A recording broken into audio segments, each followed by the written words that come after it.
Hello students, good evening to all of you. तो अभी जो अपना लास्ट जो टॉपिक चल रहा था वह चल रहा था आपका स्टीरियो केमिस्ट्री के अंदर, और जिसके अंदर हमने जो मुख्य रूप से बात कर रहे थे अपने बात कर रहे थे अंतिम जो था वो विन्यासी जो समाव्यवता थी उस पे अपने उसी टॉपिक को अपने आगे बढ़ाएंगे। विन्यासी समाव्यवता।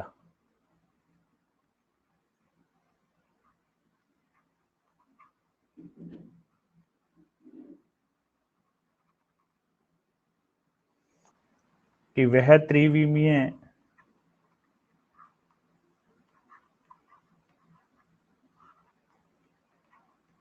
समाव्यवता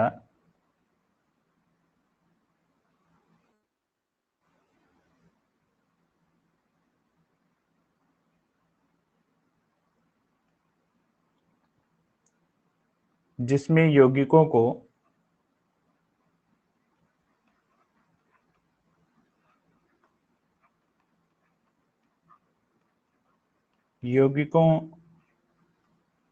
द्वारा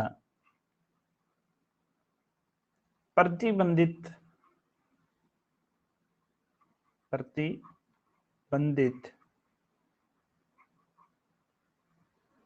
घूर्णन जो है प्रदर्शित होता है।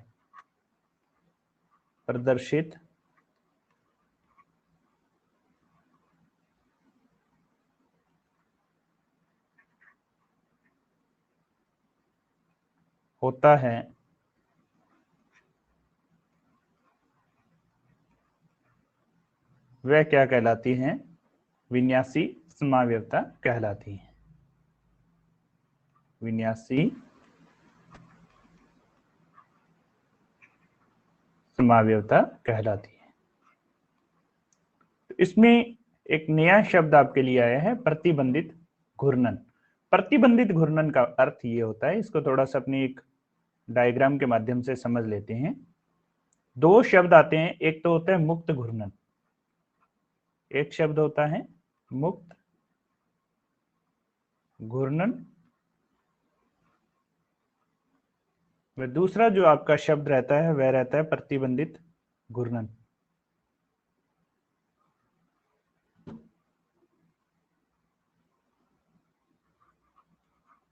प्रतिबंधित घूर्णन, दोनों शब्दों को आपको मैं अभी क्लियर कर देता हूं डायग्राम के माध्यम से।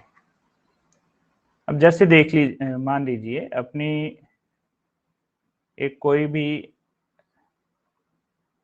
लकड़ी का टुकड़ा है जिसके बीच में यहाँ पे छेद है, और इस छेद में से आपको एक कील जो है हमने अपनी इसके आर पार की हुई है, और ये छेद इतना है कि ये इजीली इसको घूम सके। ये इसका जो धुरी है इसके अक्ष के साथ में ये क्या कर सके, घूम सके।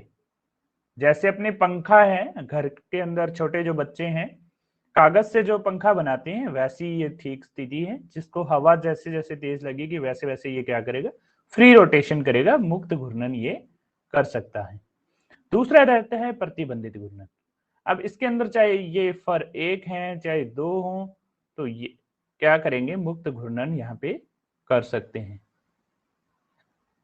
अब दूसरी स्थिति हम लेते हैं जहां पे अपने पास वैसे ही दो फर हैं,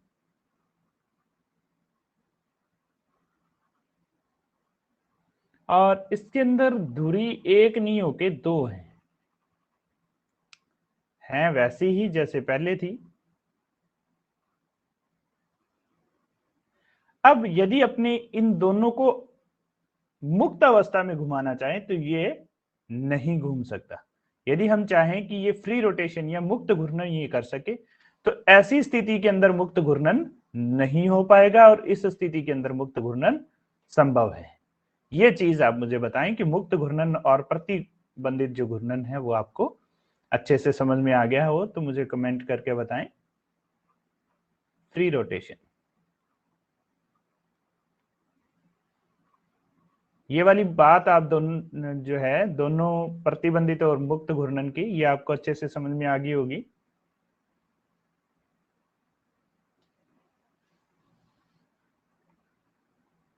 ओके, तो इस चीज को देखिए, यदि आपने इस चीज को अच्छे से समझ लिया तो यहां आपको ये ध्यान रखना है कि ये जो मैंने पहले वाली बात बताई है, ये वाली चीज जो है वो लागू होती है किसके लिए, अपने कह सकते हैं कि एकल बंध के लिए।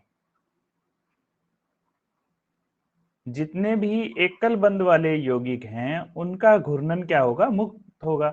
जैसे मान लीजिए मैं आपको बात करूं मैथेन की, तो यहाँ पे इस तरह से होंगे ये वाले हाइड्रोजन। तो यहां जैसे मान लीजिए हाइड्रोजन है ये, तो ये सभी हाइड्रोजन क्या कर सकेंगे, इजीली घूम सकते हैं, आपस में रोटेशन इनका हो सकता है।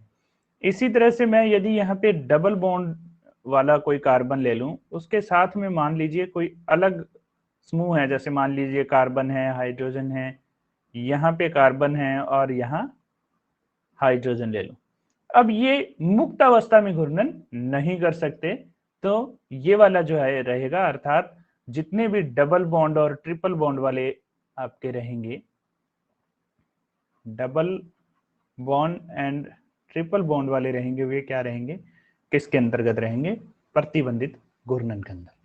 तो ऐसी स्थिति के अंदर अपने कह सकते हैं कि विन्यासी जो समावयवता है, जिसके अपने दो प्रकार पड़े हैं, ज्यामिति और प्रकाशिक समावयवता, तो वहां आपको ये वाले कौन यौगिक होंगे, ज्यादातर डबल और ट्रिपल बॉन्ड वाले जो यौगिक होंगे वो विन्यासी समावयवता प्रदर्शित करते हैं। तो सबसे पहले आता है आपका ज्यामिति समावयवता, या जिसको अपने कहते हैं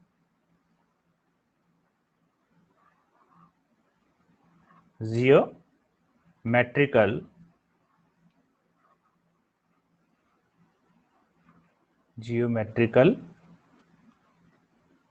आइसोमेरिज्म।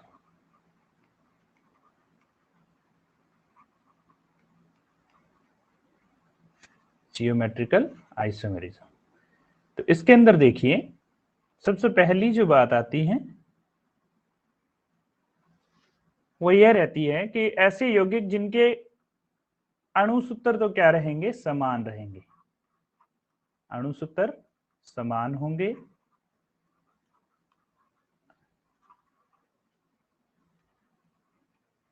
वह परंतु यौगिकों की जो ज्यामिति होगी, परंतु यौगिकों की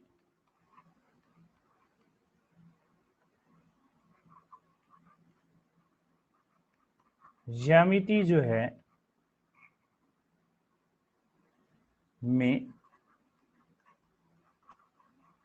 भिन्नता होगी, ज्यामिति में क्या होगी, भिन्नता होगी, तो वे क्या कहलाएंगे,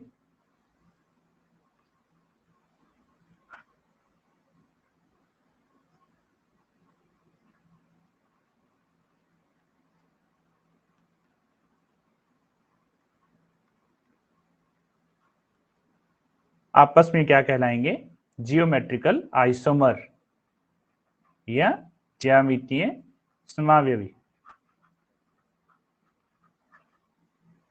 जियोमेट्रिकल आइसोमर कहलाएंगे। और ये पूरा प्रोसेस क्या कहलाएगा, जियोमेट्रिकल आइसोमेरिज्म कहलाता है। तो यहां ये वाली बात ध्यान में रखनी चाहिए आपको कि ये जो समावयवता है वह किसके लिए लागू होगी, प्रतिबंधित जो घूर्णन दर्शाने वाले जो यौगिक हैं उनके लिए। अर्थात ये जो समावयवी होंगे वो कैसे होंगे, प्रतिबंधित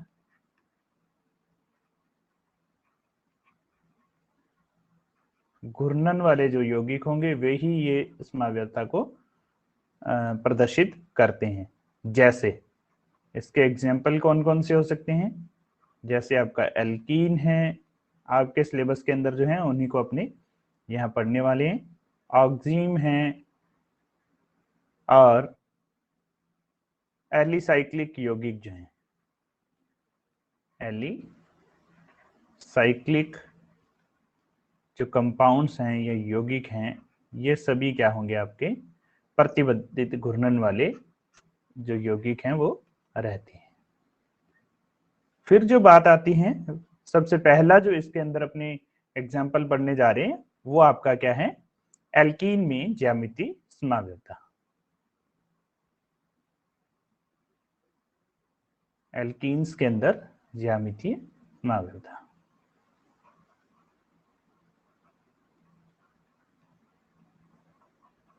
एल्कीन में ज्यामितीय या ज्यामिति समावयवता।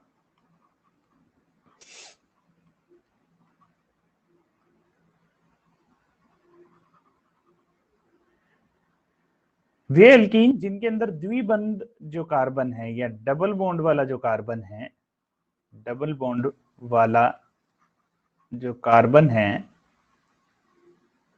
कि शेष जो दो संयोजकताएं हैं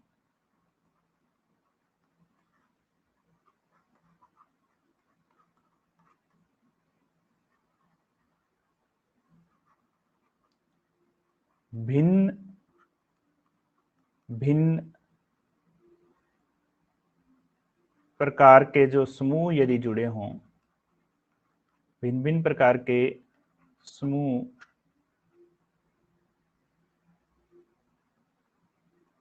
जुड़े हों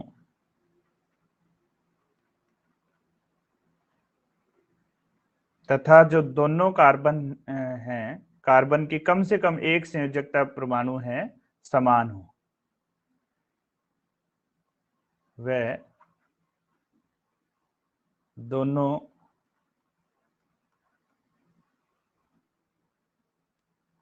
डबल बॉन्ड वाले जो कार्बन हैं में कम से कम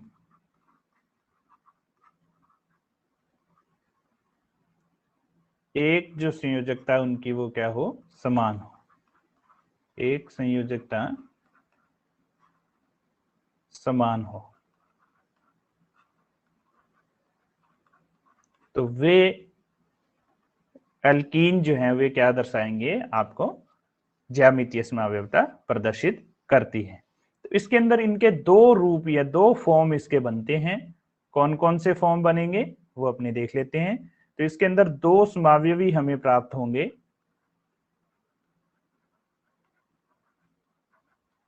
दो समावयवी हमें प्राप्त होंगे।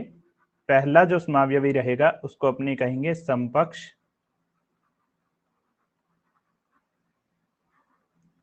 और दूसरा जो रहता है उसको अपने कहते हैं विपक्ष।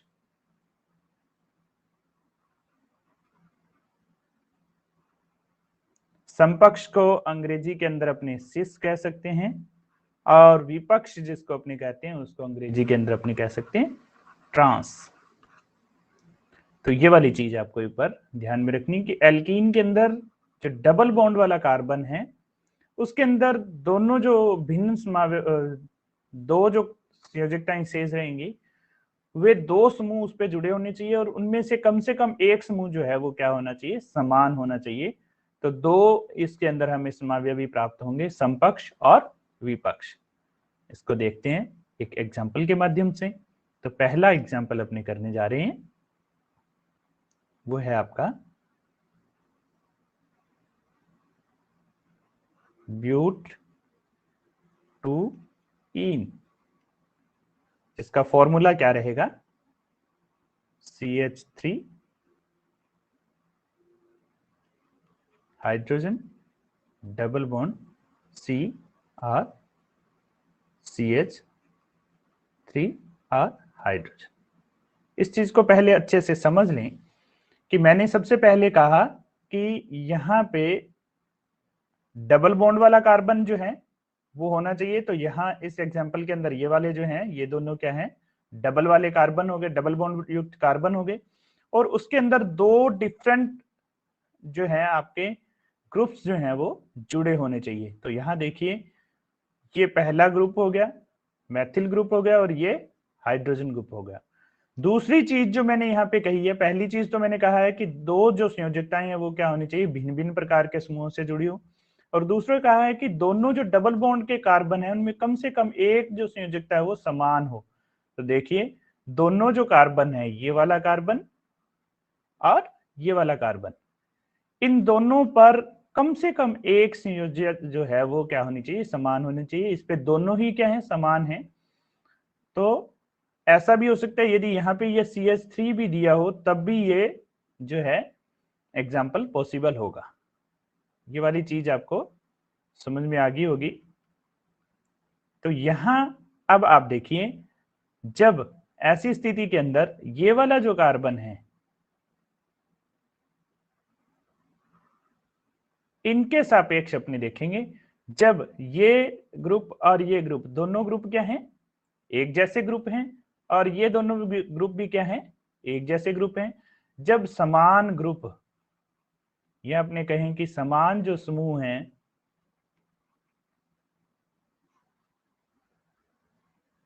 डबल बॉन्ड वाले कार्बन के एक ही और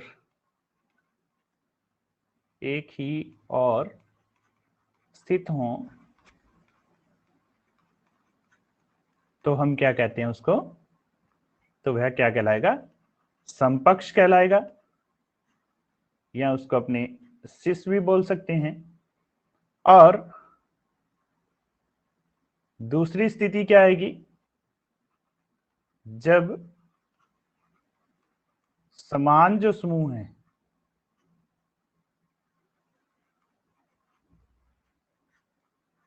डबल बॉन्ड के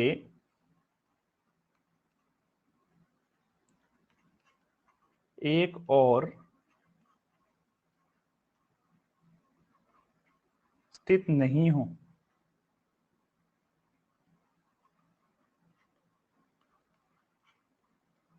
तो क्या कहलाएगा, ये स्थिति कहलाती है आपकी विपक्ष या ट्रांस। तो ये समान समूह एक तरफ उपस्थित है, तो ये वाली स्थिति आपकी क्या कहलाएगी, समपक्ष या जिसको अपने कहेंगे सिस। इसका जब ट्रांसफॉर्म अपने को प्राप्त करना हो, तो ये वाला समूह है, ये वाला हाइड्रोजन जो है, उसको आप यहां लगा दें, चाहे आप इसको यहां पे लगा दें, दोनों में से आप कोई भी एक स्थिति कर सकते हैं। इनको आपस में बदल दें, इन दोनों को आपस में बदल दें, तो देखिए क्या स्थिति प्राप्त होगी हमें, दूसरे वाली CH3 hydrogen carbon double bond carbon, यहां आ जाए हाइड्रोजन आपका, और यहां आ जाए आपका CH3। तो यहां देखिए समान समूह आमने सामने हो गए, तो एक और नहीं है स्थित हो, या आपने कह दे कि आमने सामने स्थित हो, तो अब यहाँ पे CH3 मैथिल ग्रुप यहाँ है और दूसरी तरफ इसके विपरीत दिशा में आ गया, तो हाइड्रोजन भी इनके क्या है, आपस में विपरीत दिशा में होने की वजह से अपने इसको क्या कहेंगे, विपक्ष, या ये वाली स्थिति क्या कहलाती है आपकी, ट्रांस। ये आपको विशेष ध्यान रखना है कि ब्यूटूइन यदि समावयवी के संदर्भ में इसको पूछा गया है, तो आप वहां पे सिस और ट्रांस लिख के इन दोनों में विभेद कर सकते हैं। तो नेक्स्ट जो है, इसी का दूसरा एग्जांपल मैं लेता हूं, जो कि आपका एग्जांपल है क्लोरोप्रोपीन। तो यहां पे मैं इसको डबल बॉन्ड ले रहा हूं, या आप 1 प्रोपीन अपनी ले सकते हैं। तो इसको अपनी इस फॉर्मेट में लिख सकते हैं, देखिए C, यहाँ मैंने एक एग्जांपल लिया, यहाँ Cl, इसको आप पूरा कर लें, यहाँ हाइड्रोजन, यहाँ पे भी हाइड्रोजन, और यहाँ पे क्या आ जाएगा, 3 आ जाएगा। तो ये Cl एक तरफ आपका हाइड्रोजन आ गया, नीचे आपका एक तरफ CH3 आ गया और दूसरी तरफ क्या आ गया आपका हाइड्रोजन। तो यहां पे देखिए डबल बॉन्ड है और दो समान समूह उपस्थित हैं और दोनों में एक क्या है, कॉमन भी है, क्या है, हाइड्रोजन। अब अपने यहां पे देखें कि तीन ही समूह हैं जिनमें समान समूह कौन सा है, हाइड्रोजन। अब हाइड्रोजन डबल बॉन्ड के क्या है, एक और उपस्थित नहीं है, तो ये स्थिति क्या कहलाएगी, ट्रांस या विपक्ष। और दूसरी स्थिति क्या बन जाएगी, HCCl C हाइड्रोजन और CH3। तो ये क्या हो जाएगा इसका, आप मुझे कमेंट बॉक्स के अंदर बताएं।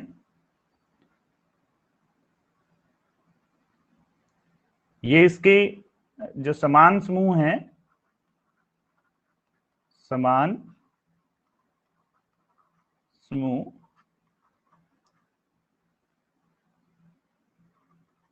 एक और उपस्थित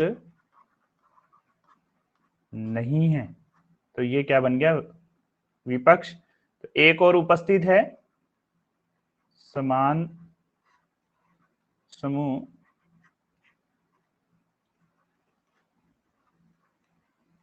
एक और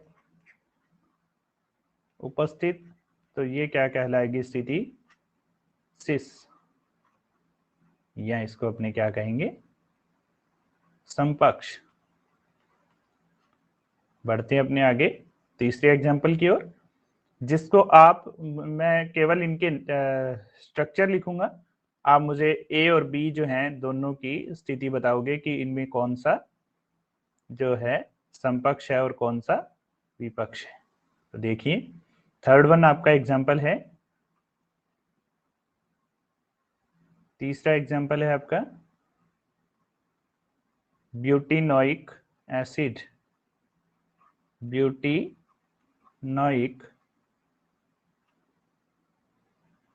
एसिड।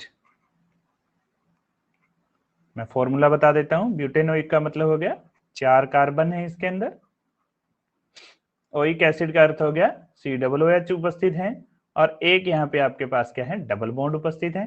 तो ये वाला जो कार्बन होगा, एक हाइड्रोजन और 3 हाइड्रोजन, इस फॉर्मेट में लिखेंगे तो C डबल बॉन्ड COOH, यहाँ H, यहाँ H और यहाँ CH3।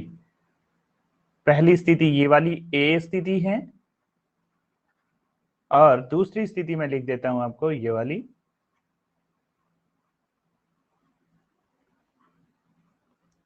ए स्थिति जो है आपको बतानी है, ये सिस है या ट्रांस है। जल्दी से लाइव जुड़े हुए जो स्टूडेंट्स हैं, यस और बी स्थिति और ए स्थिति दोनों आपको बताना है कि ये सिस और ट्रांस का।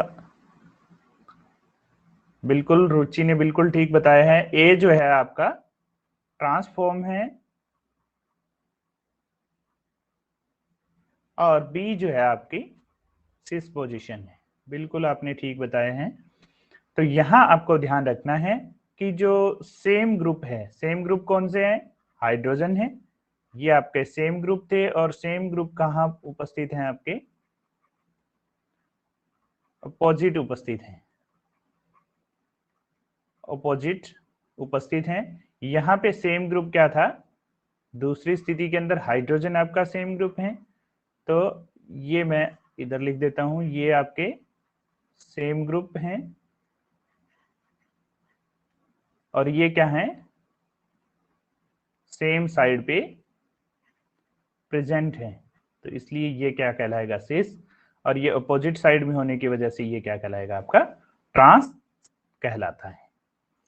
फिर जो बात आती है आपकी सेकंड, जो इसके रहते हैं एग्जांपल, वे रहते हैं ऑक्सीन्स के। दूसरा जो है इसी के अंदर, पहला हमने पढ़ा एल्कीन्स में जियोमेट्रिक आइसोमरिज्म, और सेकंड अपनी है,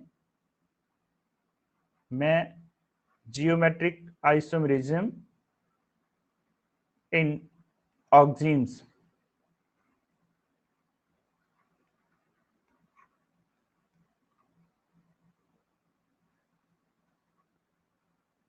ऑक्सीन्स जो होते हैं, ऑक्सीन जो समूह होते हैं बेटा, उसको अपने एल्डिहाइड कीटोन्स वाले चैप्टर के अंदर इसको डिटेल से अपने पढ़ेंगे।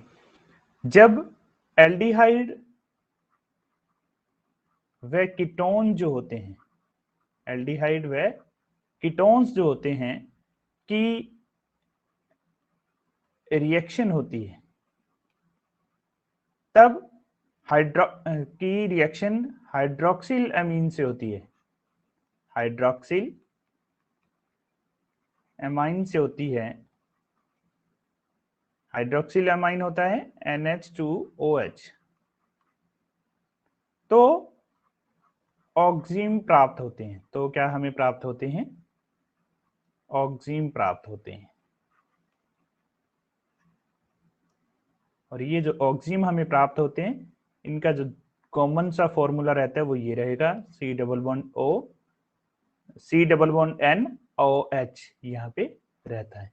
वहां से ये क्या करते हैं, H2O बाहर निकाल देंगे। एल्डिहाइड कीटोन से जब रिएक्शन करेंगे तो H2O वहां बाहर निकल जाएगा, NOH ये जो है आपका यहाँ पे जुड़ जाता है। इस पूरे समूह को क्या बोलते हैं? ऑक्सीन बोलते हैं। जहां क्या होता है, C डबल बॉन्ड N जो है, यहां C डबल O N जो है, इनके अंदर द्विबंध है ये वाला, तो इनके अंदर प्रतिबंधित घूर्णन होगा। तो प्रतिबंधित घूर्णन की वजह से क्या होगा, इनके अंदर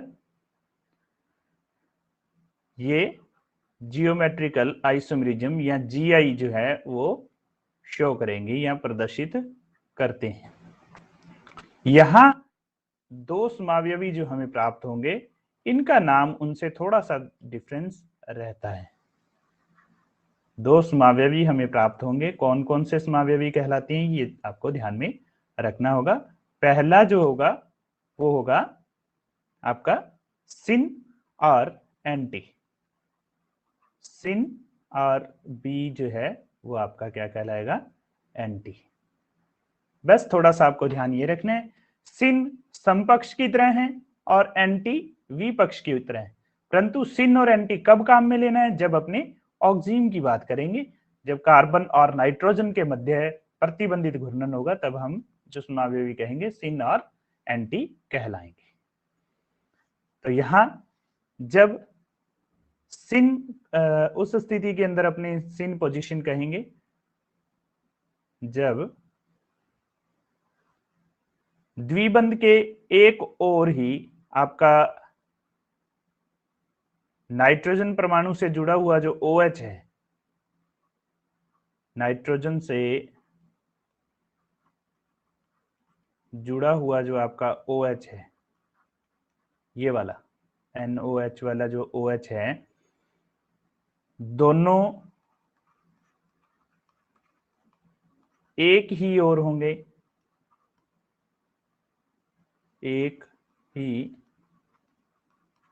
ओर हों तो स्थिति क्या होगी, सिन होगी। यदि N व OH डबल बॉन्ड के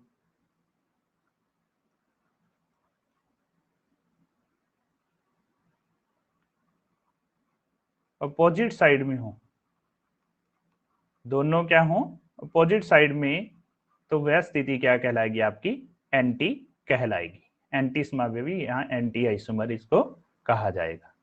देखते हैं इसको एग्जाम्पल के माध्यम से। तो इसके अंदर देखिए, पहला जो आपका एग्जाम्पल रहता है वह है आपका एसिटोक्सिम। एसिटोक्सिम,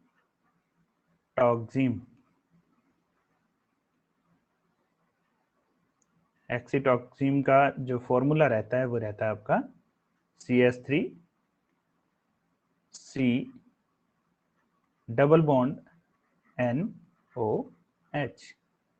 यहां क्या आ जाएगा आपका हाइड्रोजन।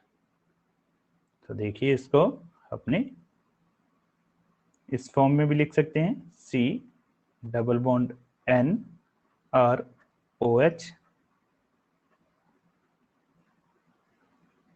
H और CH3।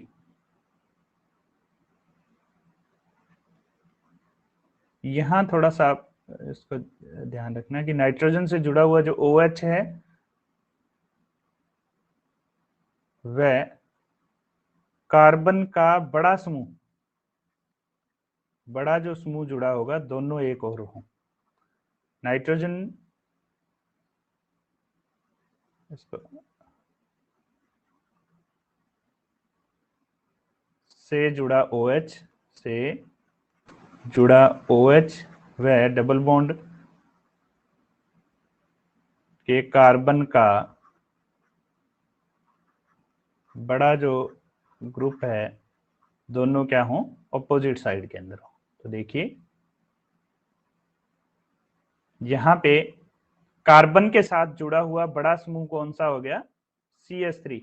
CH3 और OH जो है एक दूसरे क्या है, विपरीत में है, तो ये वाली पोजीशन क्या कहलाएगी, सिन सॉरी ये वाली स्थिति आपकी कहलाएगी एंटी।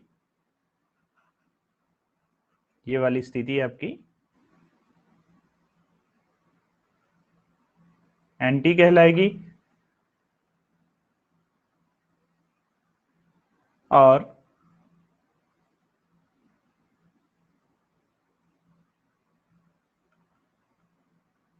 ये पोजीशन आपकी कहलाएगी सिन। और ये वाली जो स्थिति रहेगी जब ये दोनों एक तरफ उपस्थित होंगे तब ये क्या कहलाएगा, एंटी। ये वाली स्थिति आपकी एंटी कहलाएगी यहाँ पे, और ये क्या कहलाएगा आपका, सिन कहलाएगा। दूसरा एग्जांपल देखिए,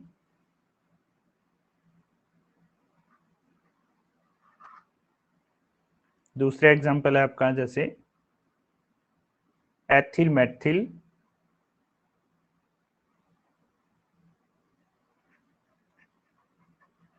एथिल मेथिल कीटोक्साइन।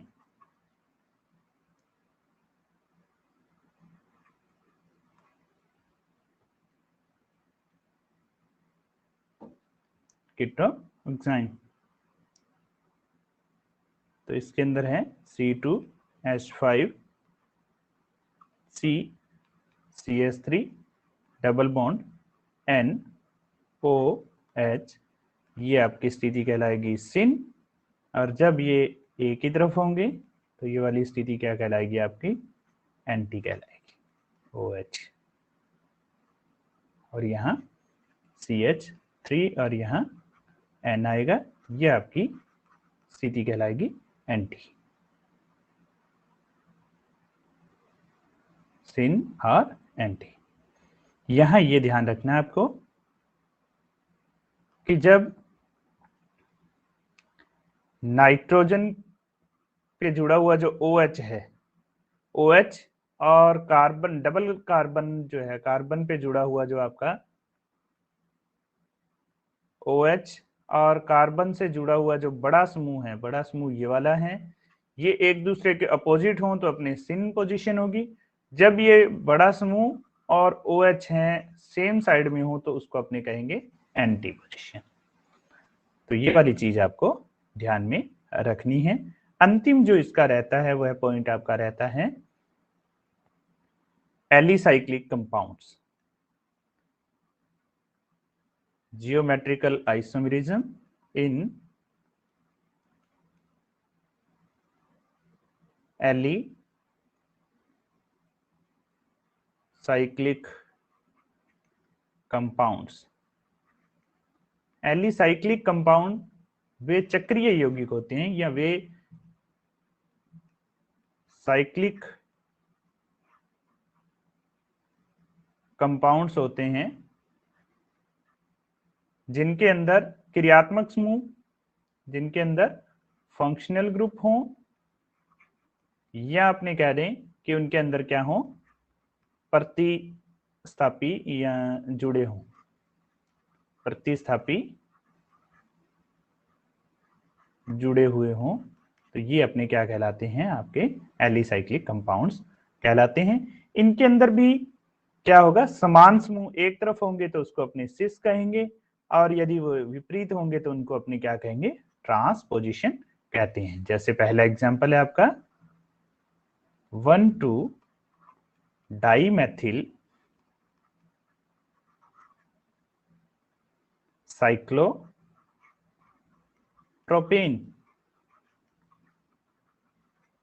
यहां पे देखिए, जैसे साइक्लोप्रोपेन है, यहां पे विशेष बात आपको ये ध्यान रखनी है कि यहाँ द्विबंध नहीं है, परंतु ये चक्रीय यौगिक होने की वजह से ये क्या है, प्रतिबंधित घूर्णन को प्रदर्शित करता है। तो यहाँ पे हाइड्रोजन, यहाँ CH3, यहाँ CH3 और ये हाइड्रोजन 1 2, तो यहाँ देखिए 1 2 एंड 3 पोजीशन है, तो 1 2 डाइमेथिल साइक्लोप्रोपेन है। तो दूसरी स्थिति इसकी क्या बन जाएगी, ये वाली रहेगी, जिसके अंदर यहाँ हाइड्रोजन रहेगा आपका, यहाँ CH3 रहेगा, और यहाँ आपका CH3, और यहाँ क्या रहेगा, हाइड्रोजन। अब यहाँ आपको देखने मात्र से पता चल रहा होगा कि ये जो है समान समूह एक ही तल में है।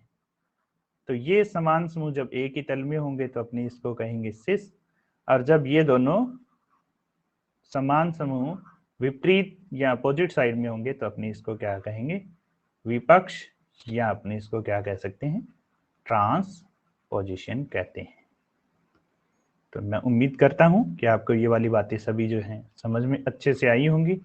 तो आज के लिए इतना ही, मिलते हैं नेक्स्ट लेक्चर के अंदर आगे के टॉपिक के साथ।